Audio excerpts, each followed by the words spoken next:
Halo teman-teman, kali ini gue datang dengan video terbaru. Oke guys, jadi banyak nih yang nanya ke gue, bang kenapa lu beli iPhone X Inter? Nah, itu kalau gue sejujurnya teman-teman ya, kenapa gue beli iPhone X Inter itu satu harganya murah guys. Gue minum dulu ya bentar.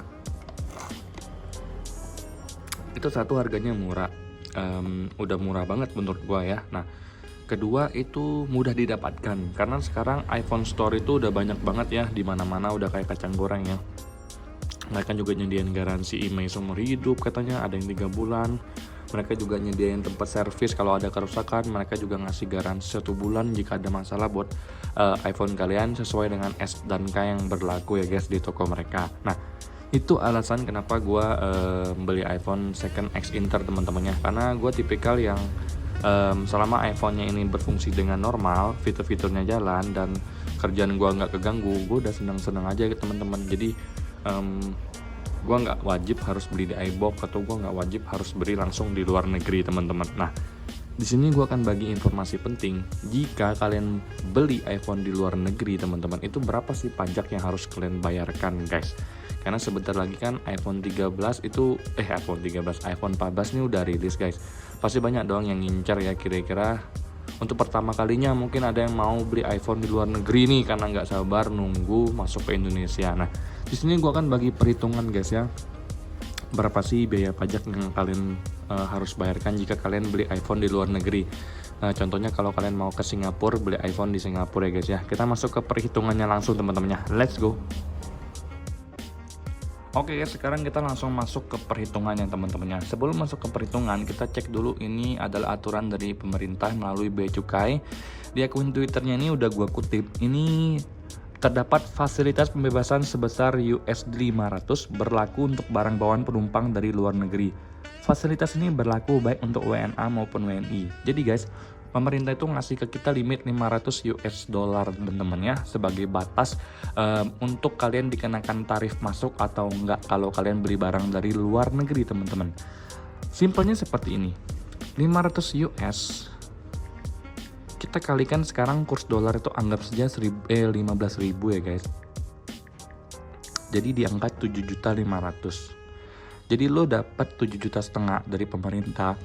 Kalau lu beli barang seharga 7,5 juta, lu kagak dapat atau lu kagak dikenakan tarif masuk ke Indonesia. Tapi kalau lebih dari 7,5 juta, lu bakal kena tarif biaya masuk. Nah, tarif biaya masuk itu sendiri 10% doang teman-teman kalau kalian punya NPWP. Kalau kalian nggak punya NPWP, tarif masuknya kalian dikenakan 20%. Jadi NPWP itu juga penting ya guys ya. Nah, di sini teman-teman gue asumsikan teman-teman kalian mau beli iPhone 14 nanti ya guys ya. Taruhlah harganya 20 juta.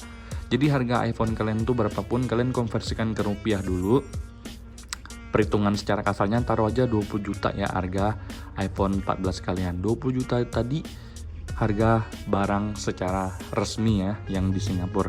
Sekarang kita harus mencari harga barang ini setelah dipotong dengan limit tadi teman-teman. Kalian masih ingat kan limitnya berapa tadi? Betul, 7.500.000 yang dikasih pemerintah. Kurangin 7.500.000 teman-teman. Nah, jadi 20 juta dikurang 7.500.000. Jadi ini adalah 12.500.000 harga barang teraktual yang akan dihitung pemerintah teman-teman ya. Nah, itu dicatat teman-temannya. Jadi 12.500.000 ini adalah harga yang bakal dihitung teman-teman ya. Ini adalah harga teraktual. Nah, kalian ini akan dikenakan yang namanya tarif biaya masuk teman-teman. Tarif biaya masuk itu 10% seperti yang gue bilang tadi teman-teman. 10% dari 12.500.000 itu adalah 1.250.000 teman-teman ya. Nah, jadi tarif biaya masuknya adalah 1.250.000 teman-teman. Itu tarif biaya masuk ya guys ya. Nah, di sini teman-teman gue langsung tuliskan lagi PPN-nya kena berapa. Jadi guys, PPN itu kena 11% teman-teman. PPN adalah pajak pertambahan nilai. Jadi perhitungan seperti ini, 12.500.000 ini harga barang ditambah dengan tarif biaya masuk 10% tadi 1.250.000, 1.250.000.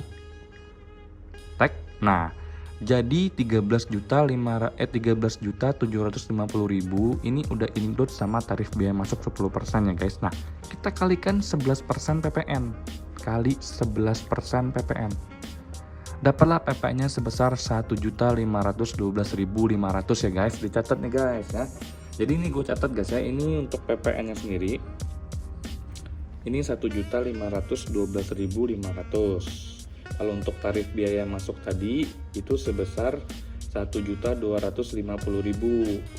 Untuk harga barangnya tadi 12.500.000 ya guys. Nah, sekarang kita udah dapat PPN teman-teman. Nah, kemudian ada yang namanya PPH. PPH itu adalah pajak penghasilan. Jadi 10% teman-temannya. Nah, untuk perhitungan PPH itu sama juga nih teman-teman, nggak ada bedanya sama sekali nih guys ya. Nah, perhitungannya seperti ini guys. Nah, harga barang kita tadi sama seperti PPN perhitungannya, cuman PPN 10% untuk PPH 11%, PPN 11%, PPH 10% teman-teman. Jadi di sini 12.500.000 tadi harga barang teraktual ditambah biaya masuk kita tadi 10% ya. 1.250.000 sama dengan 13.750.000. Nah, dikalikan dengan 10%. Jadi PPH-nya adalah 1.375.000. Ini gue catat dulu nih guys. Nah, PPH-nya ini 1.375.000. Nah, jadi kalau misalkan kalian nanya, Bang, jadi berapa total dari pajak yang harus gue bayarkan Bang kalau gue beli iPhone di luar negeri? Nah, kita hitung bareng-bareng teman-temannya. Let's go. Jadi yang pertama adalah tarif 10% masuk ke Indonesia tadi teman-teman. 20 juta tadi udah kita kurangin dengan 7.500.000, berarti kan ada 12.500 kalikan 10%. Jadi 1.250.000 itu adalah tarif biaya masuk, ditambah tadi PPN yang 11% itu sebesar 1.512.500 ya, 1.512.500 itu udah gua hitung tadi, ditambah PPH kita itu 10% tadi sebesar 1.375.000. Nah, jadi pajak kalian itu adalah 4.137.500 dari total tadi harga yang dihitung pemerintah 12.500.000 ya teman-temannya. Nah, jadi ini adalah jawaban kalau lu beli iPhone 14 harga 20 juta, pajak buat masuk ke Indonesia itu 4.137.500. Nah, ini adalah perhitungan yang gua lakukan berdasarkan dari bea cukai ini teman-teman. Jadi bea cukai itu sudah menetapkan yang namanya ibaratnya ada pembebasan sebesar US 500, lu bakal kena yang namanya tarif masuk 10%, PPN-nya 11% dan PPH 10%. Itu digabungin dan itulah pajak yang harus kalian bayarkan kalau kalian beli iPhone di luar negeri teman-teman ya. Udah jelas belum nih teman-teman? Tadi gue udah perhitungan, udah gue cantumin ke kalian ya. Semoga ini berguna nih. Gue haus banget minum bentar. Nah, jadi guys, buat kalian yang pengen beli iPhone di luar negeri itu sah-sah aja, tapi jangan lupa untuk bayar bea cukai, bayar pajak dan lain-lain teman-teman. Karena ya kita juga harus menyumbang pajak ya kalau kita udah beli di luar negeri teman-teman ya. Nah, kenapa gue bikin video ini? Ini sebagai gambaran buat kalian teman-teman. Kalau gue pribadi, gue males sih beli di luar negeri, mending gue beli di Indonesia deh, resmi iBox juga nggak apa-apa. Kalau gue ada niat untuk beli iBox nanti teman-temannya. Nah, kalau ada yang bilang, Bang ini kok di Indonesia harganya lebih mahal, ya sebenarnya kalau kalian hitung-hitung dengan tiket teman-teman, tiket lo ke Singapura atau tiket lo ke Malaysia, ya lo hitung sendiri aja. Paling bagus tuh emang sebenarnya beli di iBox Indonesia aja teman-teman, nggak perlu kebakaran jenggot ya kalau misalkan iPhone 14 keluar langsung harus beli, ya itu mungkin Apple fanboy banget ya. Tapi bagi gue yang biasa-biasa aja, it's not necessary for me to do that ya. Jadi gue nggak terlalu mengharuskan ya, mewajibkan gue harus beli keluar, enggak. Jadi itu aja informasi ingin gue sampaikan teman-teman. Semoga informasi ini berguna buat kalian yang pengen untuk pertama kalinya beli iPhone di luar negeri guys. Itu perhitungan secara kasarnya teman-teman berdasarkan dari peraturan bea cukai yang sudah ditetapkan oleh pemerintah teman-temannya. Ya gini aja video kita kali ini, semoga ini membantu guys buat kalian yang sudah tahu. Boleh ditambahkan lagi kalau ada informasi yang kurang, yang belum tahu. Semoga terbantu ya guys ya. Semoga kalian dalam keadaan sehat dan sampai berjumpa di video selanjutnya. Bye bye.